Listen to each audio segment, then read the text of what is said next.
akan membahas tentang hewan amfibi atau katak. Nah, sebelum Ibu menjelaskan apa itu hewan amfibi, apa itu katak, Ibu ingin tanya, di sini ada yang tahu amfibi itu apa? Saya, Bu. Oke, Sonia? Jadi hewan amfibi itu adalah hewan yang dapat hidup di air dan di darat. Oke, jawabannya sudah betul ya. Nah, sekarang Ibu ingin tanya lagi, contoh hewan amfibi itu selain katak. Saya, Bu. Oke, Siswa. Salamander dengan kadal air. Oke. Jadi hewan amfibi itu adalah hewan yang hidup di darat dan di air. Contohnya tadi katak, kodok, salamander, dan kadal. Tapi pada pertemuan kali ini Ibu akan menjelaskan tentang hewan yang disebut katak. Bagaimana proses pernapasannya dan bagaimana daur hidup katak itu sendiri. Nah, murid-murid dapat lihat pada modul yang sudah Ibu bagikan, bagaimana daur hidup katak itu yang dimulai dari telur. Katak itu dimulai dari telur akan menjadi berudu. Jadi masa hidup katak itu ada di air, karena dia hampir mirip dengan ikan. Setelah telur katak berubah menjadi berudu ini akan berubah menjadi katak muda. Katak muda ini masih memiliki ekor, tetapi kaki dan lengannya sudah ada. Setelah menjadi katak muda, katak ini pun akan menjadi katak dewasa. Setelah menjadi katak dewasa, daur hidupnya pun akan berulang seperti itu. Jadi, kenapa hewan katak ini dikatakan amfibi? Seperti yang teman kalian bilang tadi, bahwa amfibi ini dapat hidup di dua alam atau dua habitat, di air dan di darat. Ketika katak dewasa hidup di air, dia menggunakan, ada yang tahu? Insang, Bu. Jadi katak dewasa itu tidak bernafas dengan insang, tetapi dengan kulitnya.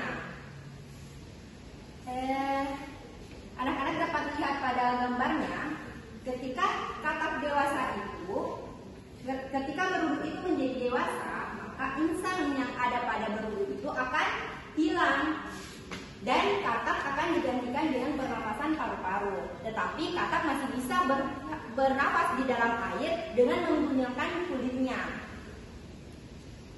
Jadi dari penjelasan Ibu tadi mengenai siklus hidup katak serta pernapasan katak, ada yang belum dimengerti?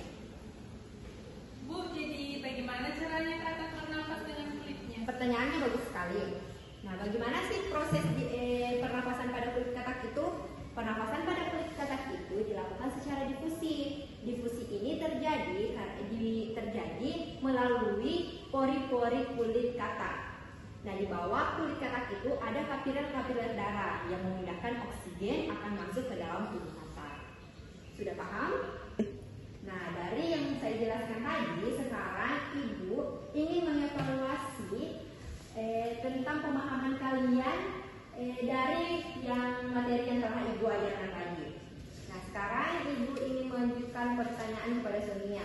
Coba jelaskan bagaimana daur hidup pada katak.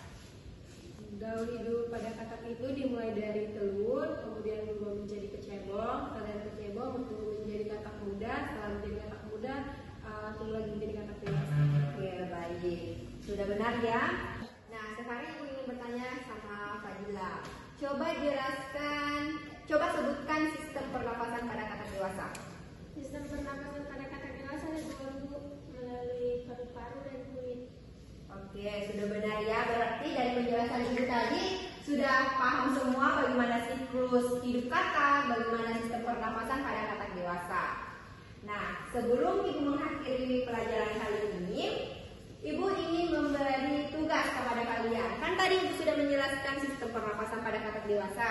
Sekarang Ibu ingin kalian mencari sistem pernapasan pada kecebong atau berudu. Bagaimana sistem pernapasan mereka? Jelaskan masing-masing dan tidak boleh saling contek ya, kalau sendiri-sendiri.